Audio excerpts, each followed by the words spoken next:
Хятадын интернетод Сяопан Непалийн гудамжинд амнаас алдсан амьсгалт тэрэг олныг цочирдуулсан юм.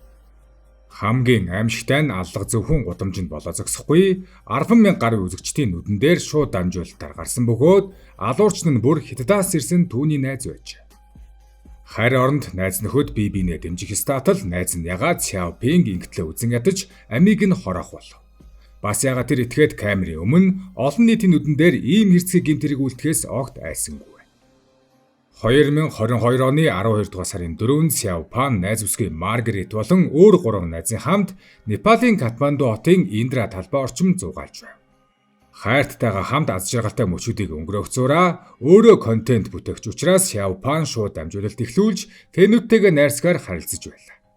Тэр үедээ 29 настай байсан Сяопаны жинхэнэ нэрийг Ган Шаосин бөгөөд ердөө 18 настайдаа ганцаараа Африк төв рүү ажил хийхээр явж байж.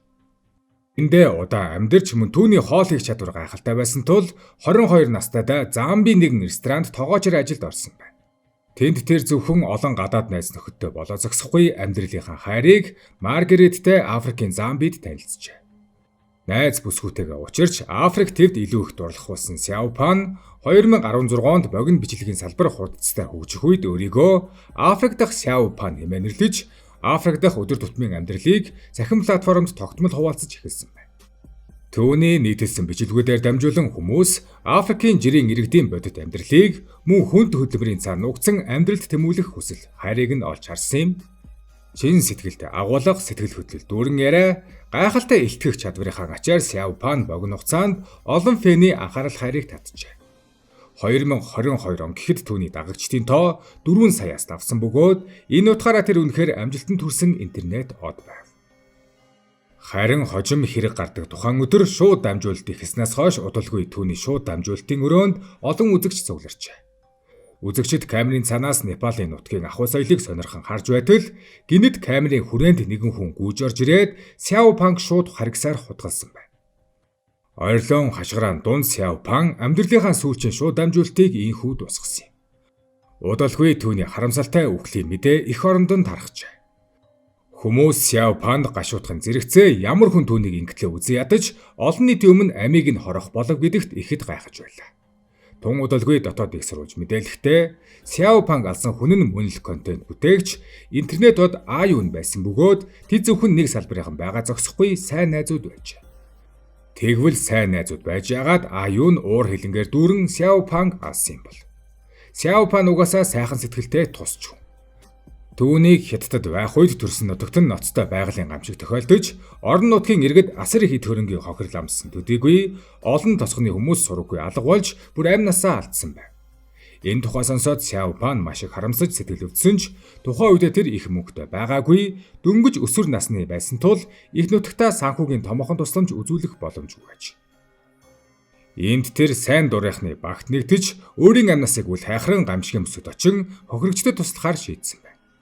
Тэрч бүхэл хожим Африк төвд эх орноосоо мянган километрийн асад амьдарч байсан ч эх орныхоо нөхцөл байдлыг үргэлж анхааралтай ажиглаж санаа тавьсаар иржээ. 2015 онд Танжины Бинхай шинэ бүсэд болсон их дэлбэрэлтийн дараа Сяопан зөвхөн Замбийн хүүхдүүдээр хохирогчдын төлөө залбирал хийлгээ зогсохгүй их хэмжээний мөнгөн хандив өргөсөн байдаг. Түүний хийсэн эдгээр олон үйлдэлээс сайн сэтгэл, нинжин зан нь илт мэдрэгдэн. Сяопан нэрд гарсан интернет од болж их хэмжээний орлого олж эхэлмэгц зарим хүмүүс үнээс бизнесийн боломж олж харж Африк төвд ирэн Сяопан шиг том стример болно гэсэн мөрөөдөлтэй болжээ. Харин шинэхэн влогруудыг хинж үзэхгүй хөнгүү байдалд орох үед Сяопан өөрийн биеэр тэдний шууд дамжуулалтын өрөөнд орж үзэгчдийг татан дэмждэг байсан байна.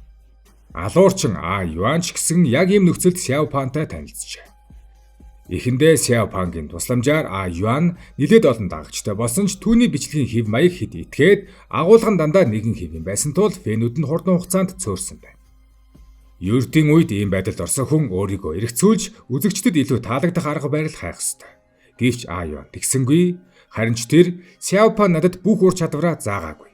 Өөрийгөө хамгаалж санаатаагаар нуусан гэж зөрүүдлэн итгэжээ. Үүний улмаас юан Сяопангийн шууд дамжуулалтын өрөөнд орж түүнийг санаатаагаар доромжилж харааж зүхэж улмаар тэдний нөхөрлөл бүр мөсөн тасарсан байна. Гудамжны халдлагаас нэлээд өмнө юан шууд дамжуулалтын үеэрээ би Сяопанг ална гэж ил тод хэлж түүний мөрийг хаасаагүй хажуугаа хүртэл зарлаж байсан байна. Гэвч Сяопан өөрөө ч хүмүүс ч үнийг ноцтойгоор хүлээж аваагүй. Бүгд л А Юан анхаарал татахын тулд жүжиглэж байна гэж бодсон юм. Харамсалтай нь эмгэнэлт явдлын дараа л хүмүүс ухаарсан ч тэр үед аль хэдийн оройтсон байлаа. Энэ хоёрын хоорондох ус сонзон тийм гүнзгий биш мэт санагдахад л А Юан ягаад Сяопыг ингэтлээ үхэн үхтлэн зуралдсан бол.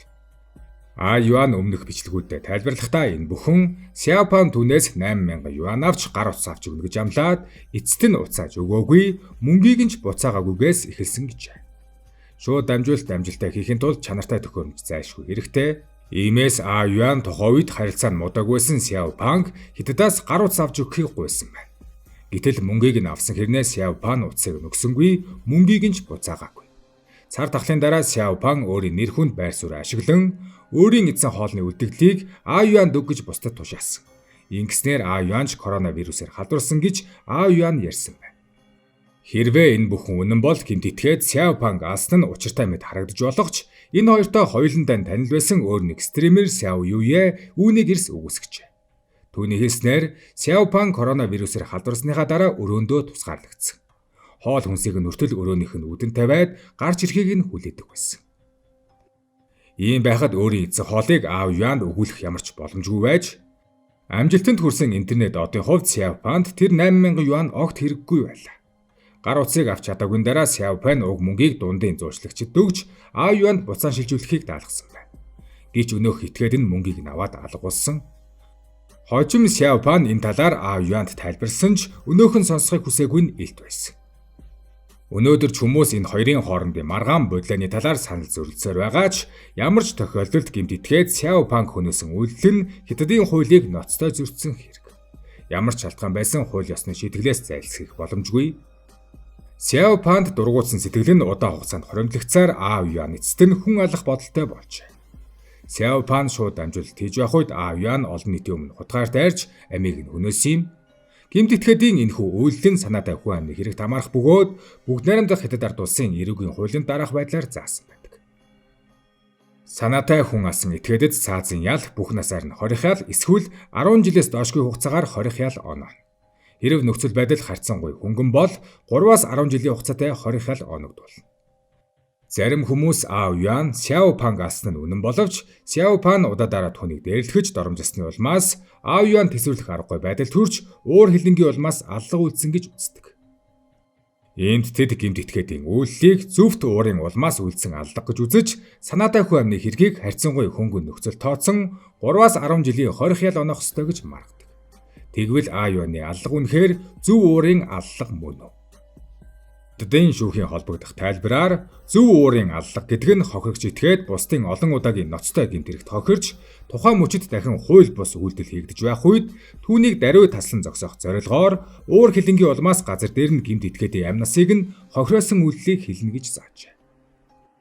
Ийм төрлийн аллагч мөн санаатай хүн амны хэрэгт хамаарах боловч субъектив зорилго нь өөрийгөө эсвэл бусдыг хамгаалах.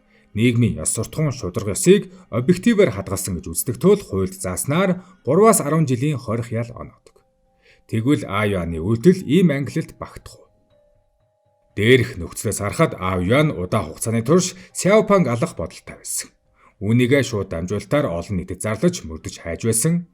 Энэ нь урьдчилан төлөвлөсөн аллах гэдгийг илтгэнэ. Тиймээс А Юаны үйлдэл нь тухайн мөчид төрсэн уур хилэнгийн улмаас газар дээр нь үйлдсэн зөв уурын аллах биш, харин санаатай төлөвлөгөөтэй хүн амны хэрэг юм. Иймд хууль зааснаар цаазын ял эсвэл бүх насаар нь 20 ял, эсвэл 10 жилээс дээш хугацааны 20 ял оногдуулах үндслэлтэй. Гэхдээ нэг онцлог нөхцөл бий. Энэ хоёр хоёулаа хятадын иргэн боловч уг аллах Непалд гарсан. Хувь хүний харьяаллын зарчмаар хятадын хууль А Юаны үйлдлийг мөрдөн шалгах эрхтэй. Гэхдээ уг хэрэг тусгаар Непал улсад гарсан тул Непал улсын шүүхээр шийдэгдсэн. Түүнд 20 жилийн 20 ялыг оноосон юм. Сайхан сэтгэлтэй тусархаг Сяопан ердөөл муу хүнтэй нөхөрснөхөө төлөө харь нутагт гудамжинд амиа алдна гэж огт төсөөлөөгүй нь лавтай. Хэрэг явдлын дараа Сяопаны өндөр настай эцэг эх ганц хүүгээ алдан амьдын шаналлд унаж харин Замби найз үсгүй Маргарет төрлөх нутагтаа буцжээ.